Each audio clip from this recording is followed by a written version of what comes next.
Christmas Eve 2009. Loro Parque in Tenerife, Spain, was dressed in lights, carols echoing through the air, tourists filling the streets with holiday cheer. Families came for one last show before Christmas morning. But inside the marine park, beneath the surface of a glassy blue pool, horror was unfolding. A call crackled over the radio.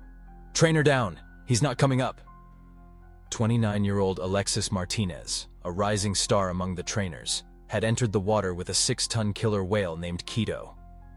It was supposed to be a simple rehearsal for a festive holiday performance. But in a split second, everything shattered. Witnesses watched in stunned disbelief as the massive orca suddenly turned violent, seizing Alexis and dragging him beneath the surface. What began as a calm rehearsal spiraled into a desperate struggle for survival. The pool became a stage of panic, fear, and raw power as Keto showed what killer and killer whale truly meant. On the night before Christmas, when the world outside celebrated joy and family, tragedy struck in the most violent way imaginable, one that would scar the marine park forever. Before his name became synonymous with tragedy, Alexis Martínez was known for his warmth, discipline, and unshakable dedication to the animals he cared for. Born in Spain, Alexis grew up surrounded by the sea. Friends described him as adventurous, grounded, and fiercely compassionate. It wasn't just a job to him, it was a calling. He wanted to understand these powerful creatures, to connect with them in ways few dared. By 2009, Alexis had risen quickly through the ranks at Loro Parque, one of Europe's most visited marine parks. To the public, he was the smiling trainer diving gracefully into the water, making impossible choreography with whales look effortless. Behind the scenes, he was respected for his patience and quiet confidence. Unlike others who approached the orcas with bravado, Alexis treated them with humility, fully aware of their strength. He was particularly close to Keto, the massive 14-year-old male who would later take his life. To Alexis, Keto wasn't just an animal, he was a partner. They trained together daily, rehearsing routines that combined trust, timing, and razor-thin margins of safety. But the truth was darker than the smiling shows suggested. Loro Parque's orcas weren't bred there. They had been sent from SeaWorld in the United States, leased to the Spanish park. These whales were part of a global entertainment machine, shuffled across oceans, trained for dazzling tricks, and controlled by food rewards. For Alexis, working with them was a dream. But beneath that dream, the orcas carried scars. Scars from confinement, from fractured family bonds, from the unnatural life of captivity. And while Alexis may not have seen it coming, those scars were about to surface in the most violent way. Keto was not born at Loro Parque. He was a product of captivity from the very beginning. Born at SeaWorld San Antonio in 1995, he was the offspring of 2 orcas already living in tanks thousands of miles away from their natural pods. Like so many captive whales, he never knew the wild, only concrete walls, whistles, and fish buckets. From the start, Keto was shuffled around like a piece of property. At just 3 years old, he was moved from San Antonio to Orlando. 2 years later, he was shipped again, this time to San Diego. By 2006, SeaWorld had leased him out to Loro Parque in Tenerife, Spain, as part of a deal to stock their brand new orca exhibit. He was only 10 years old, still maturing, and suddenly placed into a completely unfamiliar environment. To guests, Keto looked majestic, a 6,600-pound giant performing leaps and dives with effortless grace. But insiders saw another side. Trainers noted that Keto could be unpredictable, moody, and increasingly difficult to handle. Unlike some of the other whales, who tolerated human direction with more consistency, Keto sometimes pushed back, refusing to cooperate or displaying sudden aggression, and captivity was at the core of his instability. In the wild, a male orca can roam hundreds of miles with his family, hunting and socializing in a dynamic ocean. In a tank, that instinct has nowhere to go. Keto spent his life in confined pools, forced into artificial social groups with whales he wasn't related to, a setup that often led to bullying, stress, and violent outbursts. Reports suggested that by the time of Alexis's death, Keto was already showing troubling behaviors. He was powerful, young, and restless. And although trainers like Alexis tried to build bonds of trust, they could never erase what captivity had created, a frustrated predator without an outlet. On December 24, 2009, All of that pent-up force would explode, and Keto would make history as one of the most dangerous whales ever kept in captivity. It was December 24th, 2009. While most of the world prepared for holiday dinners and quiet evenings with family, Loro Parque was buzzing. The team was rehearsing for a special Christmas performance, complete with music, costumes, and choreographed routines between humans and whales. For Alexis Martínez, it was just another workday. He was 29 years old, strong, confident, and respected among his peers. Colleagues described him as disciplined, careful, and deeply passionate about the animals under his care. He had rehearsed with Keto many times before. On the surface, there was no reason to think this session would be any different. The stadium was nearly empty. No roaring crowd, no applause, just a few staffers and trainers running through the cues that would entertain visitors the next day. Alexis slipped into the water alongside Keto, trusting the massive orca as he always had. But beneath that calm rehearsal setting, something in Keto shifted. Whether it was frustration, confusion, or an instinct no human could fully read, the whale broke from the script. Without warning, he lunged. Witnesses later recalled how fast it happened. One moment Alexis was in control, the next he was dragged under. Keto rammed Alexis with his massive head and body, slamming into his chest with devastating force. In a tank designed for entertainment, it was suddenly a battlefield. Trainers on the sidelines screamed and tried to intervene, but there was nothing they could do. The water turned into a trap. Every time Alexis tried to surface, Keto blocked him, forcing him down again and again. The silence of rehearsal was shattered by panic. It was no longer a performance, it was a fight for survival, and Alexis was losing. The water that had so often been Alexis's stage became his prison. Keto, weighing over 6,000 pounds, moved with terrifying precision. Witnesses described it as deliberate, not the clumsy mistake of a confused animal, but the targeted force of a predator asserting control. Every time Alexis tried to break for air, Keto intercepted him. Trainers watching from the platform shouted, slapped the water, and blew recall whistles, desperate to redirect the whale's attention. Nothing worked. Keto ignored every cue, every signal that had once been second nature in rehearsals. His focus was fixed, and Alexis was the target. Underwater, Alexis's struggle was brutal but short. Keto rammed him with his rostrum, the blunt force hitting his chest and abdomen with the power of a truck. The impact shattered ribs, ruptured internal organs, and left Alexis fighting not only for air but against catastrophic injuries. A swirl of bubbles rose to the surface, then silence, broken only by the thrashing movements of the orca. For the staff, seconds stretched into eternity. They knew what they were seeing. A colleague, a friend, trapped beneath thousands of gallons of water with no way out. By the time staff managed to call Keto away and pull Alexis from the pool, it was too late. His body was lifeless, the vibrant young man who had dedicated his career to these animals gone in a matter of minutes. The autopsy later confirmed what everyone feared. He had drowned, but only after suffering massive internal trauma from Keto's violent blows. What began as a rehearsal ended as a nightmare, a fatal clash between man and animal on Christmas Eve, behind closed doors. The pool deck at Loro Parque descended into chaos. Trainers screamed for emergency protocols. Medical staff rushed in, but there was an eerie sense of paralysis. Keto circled in the water as Alexis's lifeless body was pulled onto the platform. CPR began immediately, but deep down, those present knew. The brutal force of a 6-ton orca had already sealed his fate. Yet as the horror of the moment unfolded, another force took hold. Silence. Within minutes, park management stepped in, urging staff to keep their statements brief, controlled, and contained. The official announcement to the public described the event as an accident during a routine training session. No mention of an attack. No acknowledgement of aggression. Behind closed doors, whispers told a different story. Trainers spoke of Keto's unpredictable behavior, of months of warning signs that had been brushed aside.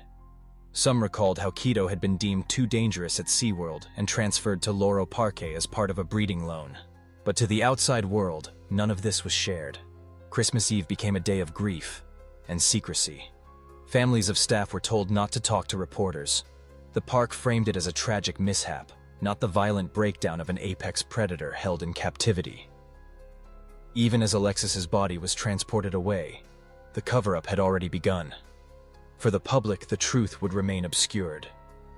But for those inside Loro Parque, the reality was impossible to deny. Keto had turned, and management wanted the world to believe it hadn't happened at all. Before Spain, before Loro Parque, Keto's story began in captivity thousands of miles away. Born in 1995 at SeaWorld Orlando, he was the son of Kotar and Kalina, two whales already molded by generations of confinement. From the start, Keto wasn't destined for the wild. He was destined for performance, for human entertainment. But behind the flashy shows, troubling signs emerged. Trainers documented his unpredictable mood swings, moments of calm followed by sudden bursts of aggression. He wasn't considered safe to work with in close contact. SeaWorld managers quietly marked him as high risk, and in the secretive world of marine parks, a dangerous whale was often handled not by solving the problem, but by moving it elsewhere. In 2006, SeaWorld sent Keto to Loro Parque in Tenerife, Spain. Officially, it was framed as part of a breeding and training program, but insiders knew the truth. Keto was a liability. At Loro Parque, he joined other SeaWorld-owned orcas, including Takoa, Skyla, and Kohana.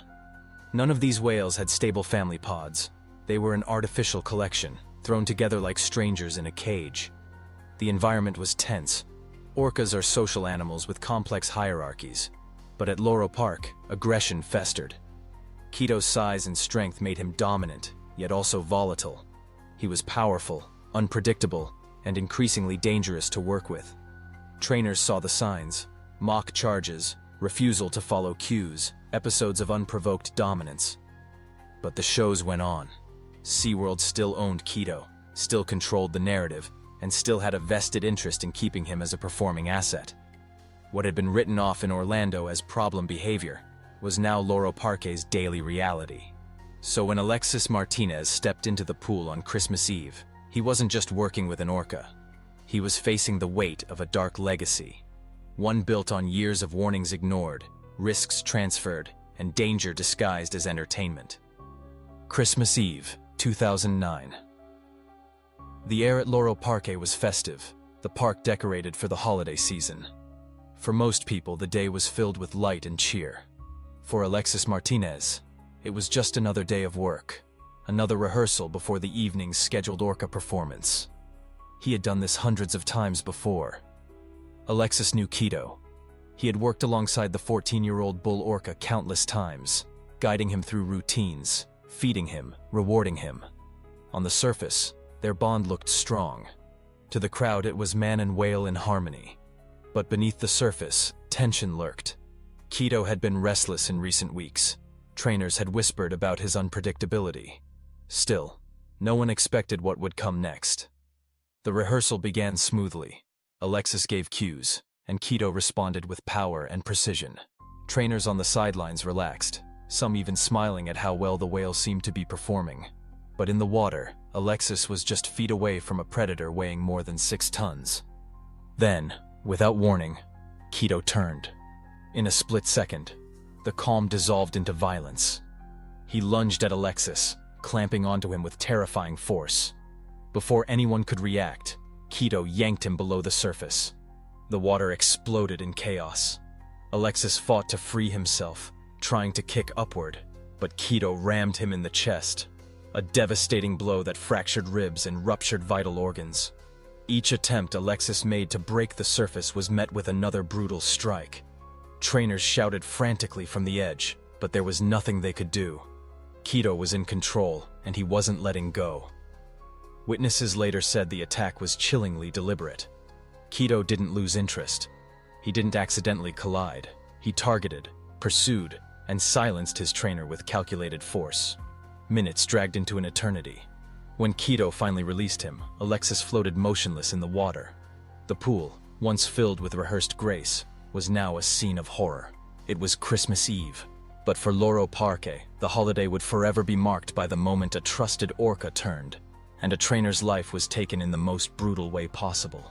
When Keto finally let go, silence fell over the water. The kind of silence that feels like the world has stopped breathing.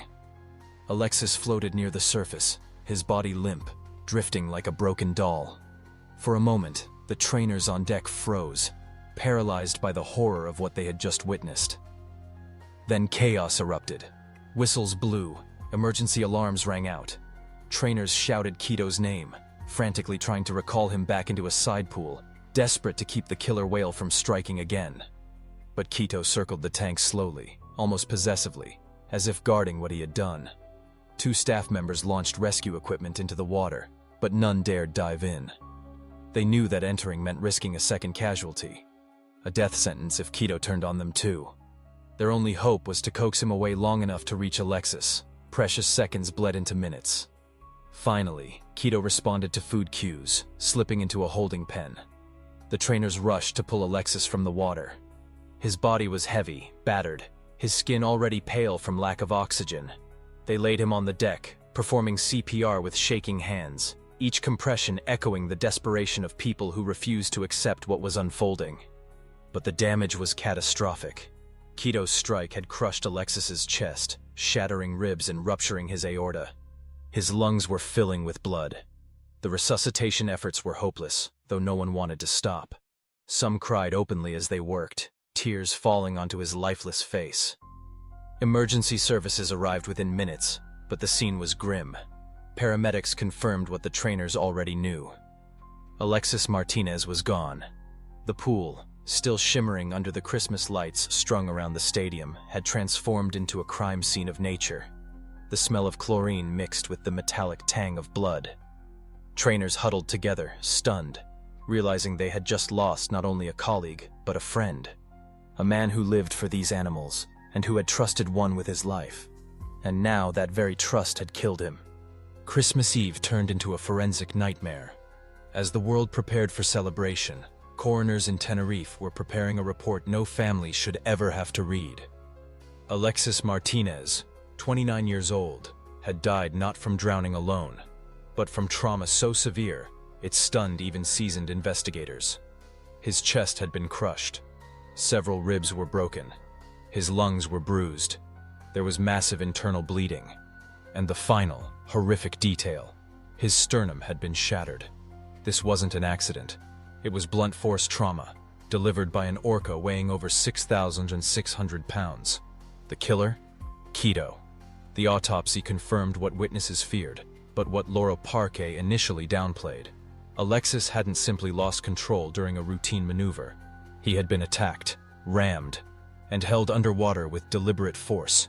The coroner's report used clinical language: compression injuries, hemothorax, multiple contusions, but every word painted the same brutal truth. Keto struck Alexis with devastating power and intent. It wasn't the first time an orca had killed a trainer, but it was the first time an orca that had been deemed safe by SeaWorld itself had turned lethal in front of its own staff.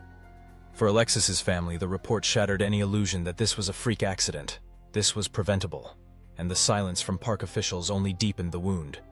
In the hours and days following Alexis Martínez's death, the official narrative began to shift, quietly, cautiously, and deliberately.